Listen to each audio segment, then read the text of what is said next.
You ask Tiger to solve. This deals with linear equations with one unknown. The final result is y equals 7. Let's solve it step by step. Group all constants on the right side of the equation. Add 14 to both sides. Simplify the arithmetic.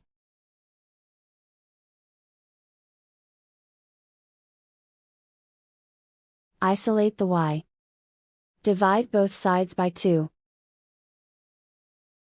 Simplify the fraction.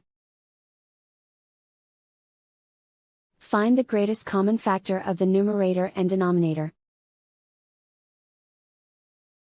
Factor out and cancel the greatest common factor. And so the final result is y equals 7.